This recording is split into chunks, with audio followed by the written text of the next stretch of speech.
Hello, everybody. David Shuster here. Canadian boycotts of U.S. products and states are intensifying, and the impact on the U.S. economy is becoming more severe. An update on that in a moment. But first, amidst the Trump tariffs, investors around the globe are also abandoning the United States. And on this day, we saw it as soon as the U.S. stock markets opened.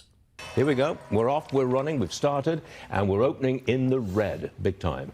The Dow Industrials in the first few seconds of business down 350 points. That's 0.84%. You're back to 41,600. Oh, look at that. There's the Dow 30. I see two winners. That's your lot. 28 losers, 2 winners. Plenty of selling. The S&P 500 is down 50 points, exactly 1%. The Nasdaq Composite down 241 points, 1.3%. Show me big tech, please. How are they doing with everything else down? They're all down. Apple, Microsoft, Alphabet, Meta, Amazon, all in the red, significantly so. Traders and investors clearly do not like the direction of the Trump economy. Canadians have been taking action for months. On the heels of Trump taunts about Canada becoming a U.S. state, denigrating comments about Canadian leaders, tariffs, and talk by Trump about redrawing the U.S.-Canadian border, sales of most U.S. products in Canada have nearly disappeared. There's 40 million Canadians that are ramped up, literally going down retail shopping aisles, looking to see what's made in Canada, what's made in the U.S. I've never seen anything like it. Canadians are also refusing to visit the United States and spend any tourist money here. Even in a border state like Maine, the tourism businesses are drying up.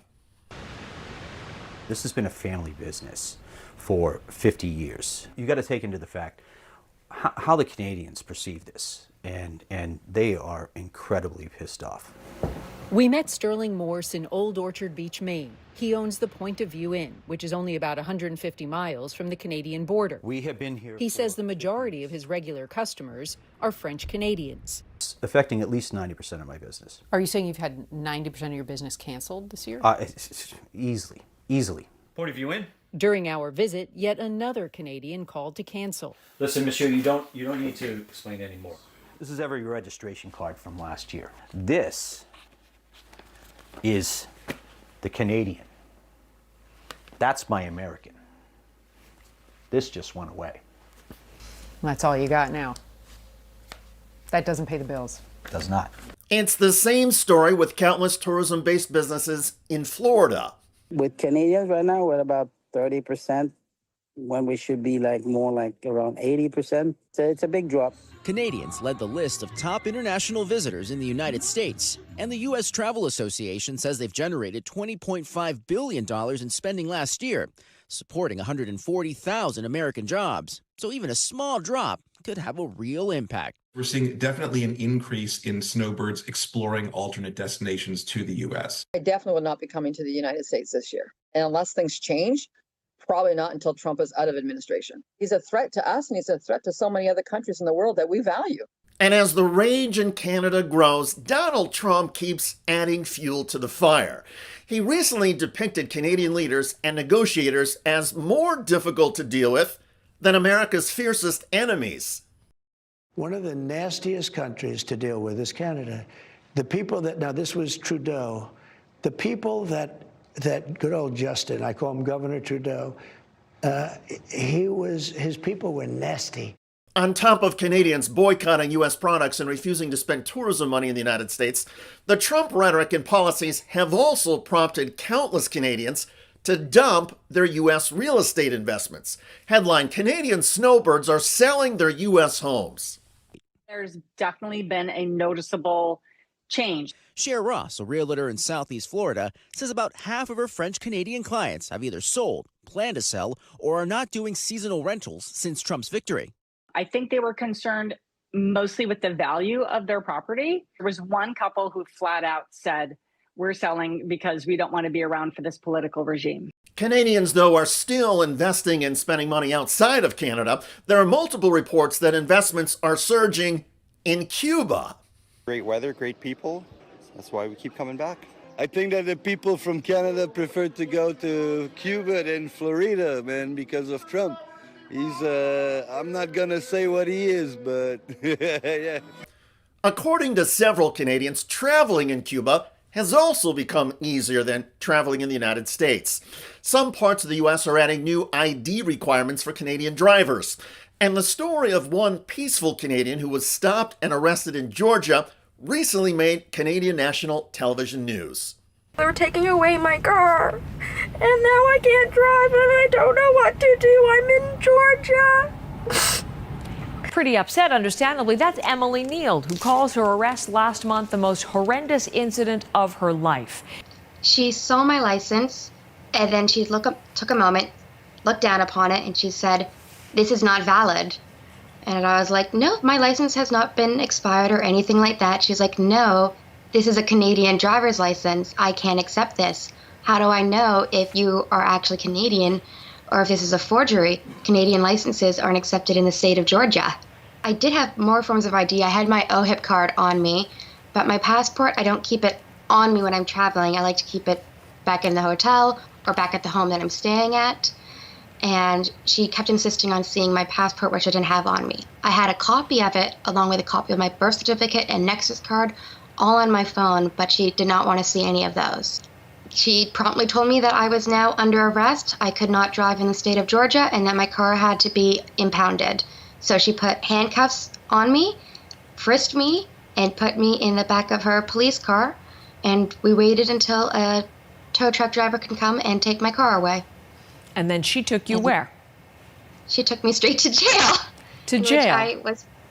Yes, to jail, in which I was processed, booked, fingerprinted, mugshot, had to wear orange, the whole shebang, and I was in jail and forced to pay a bail to get out. How long were you there? They told me I was going to stay there until June 12th unless I paid the bail, but as soon as I was paid the bail, I was released after approximately 3 to 4 hours. Emily Neal was lucky. There are multiple reports of other Canadians stopped and arrested for not having their passports who were kept in a U.S. jail for a week. The stories have disgusted and horrified Canadians who see a direct correlation between the anti-Canadian behavior of some U.S. police and the Canada bashing by Donald Trump. So the Canadian boycott of all things related to the United States is growing. And with every new tariff that Trump imposes on Canada, Canadian leaders are hitting back. That's the last thing we want to do, especially with turbulent times happening around the world. You have to stick together. We're part of the family, as we believe, for 200 years, and I know a lot of Americans feel the same way. We're there to support our greatest friends and allies. We'll always be there, but we can't be under attack by one person. And the attacks on Canada from Trump keep coming. So Canadians are putting their elbows up, to use a hockey phrase, for fighting. Although unlike in Canada, where games have finite lengths and seasons come to an end, many Canadians feel, as many Americans do, that the Trump administration term is going to drag on indefinitely. The only question seems to be whether U.S. businesses, corporations, and consumers, stung by the Canadian boycotts and reeling under the Trump economy, can somehow convince Donald Trump and his Republican enablers to back off. By the way, Donald Trump's advisor and Doge leader Elon Musk is now erupting after getting slammed by an alleged baby mama. I'm selling it because I need to make up for the 60% cut that Elon made to our son's child support. That is Ashley St. Clair. As the headline says, the MAGA influencer says she's selling her Tesla because vindictive Elon Musk slashed their child support 60%. Why do you think that he did that? That's a great question for him. You feel like he was sort of like vindictive against you in some way? Yeah, that's his modus operandi when women speak out. When was the last time that you spoke to him or tried to speak to him? February 13th. But he's just not responding to you at all. And how would you characterize sort of the way that he's going about you can check the stocks. I'm not the only one Who who's owns it? looking at authorized passes. Elon Musk's alleged baby mama lashes out at petulant man-child amid paternity quarrel. Check out that video at the link below. It generated a lot of comments on YouTube. One of the most popular is from Lori, who writes, "Mr. Shuster with the baby mama drama. Yes, please." Thanks, Lori. I try to cover a broad range of stories. I appreciate your support and encouragement. To all the rest of you and Lori, I look forward to reading all of your comments about Canadians boycotting the United States and inflicting significant costs now on the U.S. economy. I got to apologize to the American people. We absolutely love you. I'm sorry you've been put in this position, but we have no choice. I'm David Shuster. Thanks for joining us.